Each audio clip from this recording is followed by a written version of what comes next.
بريس، جسركم إلى الوطن وجسر الوطني إليكم. هي من اهم الاسباب اللي خلاتنا اليوم ندعيو لهذا الاحتجاج هو عدم التواصل ديال المسؤولين، لا على المستوى ديال لونيب ولا على المستوى ديال المجلس الجماعي ولا المسؤولين اللي عندهم علاقه بالموضوع.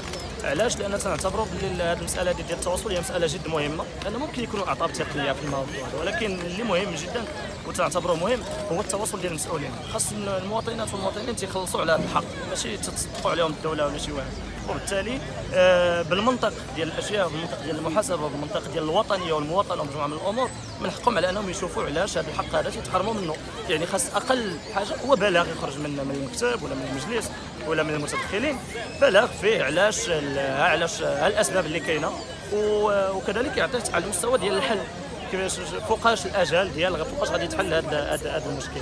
يعني هذه مساله مهمه، وعليها اليوم تندعو الاحتجاج، اننا تيخص المسؤولين يفهموا هذه المساله هذه، ان ماشي ما مولفينش هذا التواصل مع الساكنه. اليوم تنبهوهم وتنقول لهم باللي هذه مساله ضروريه، ماشي لوكس، ماشي غيديروها بليزير مع الناس باش يقولوا لهم، ولكن تيخصهم على انهم يحترموهم، من واجبهم يحترموها. الحق في الوصول للمعلومه هو حق كوني ودستوري. الاشكال اللي كاين ديال الاحتجاج هو ماشي غير في هذا الملف، هي ثقافه منذ مده، لان كاين مجموعه من العوامل ربما تتاثر، ولكن الثقافه ديال الاحتجاج مازال ما كايناش اليوم عند الساكنه ديال مدينه تيفيت. راه كلشي تيحتج راسو، كلشي تيهضر، كلشي تيعبر على الرفض ديالو، لا على المستوى ديال مواقع التواصل الاجتماعي ولا في الاحياء ولا في التواصل معنا، لان تنلقاو رسائل بواحد الشكل كبير جدا بشكل يومي من عند المواطنين والمواطنين. داكشي علاش اليوم تنستجبوا تنديروا هذا الشكل، يعني تفاعلا مع هذه الشكايات ديالهم.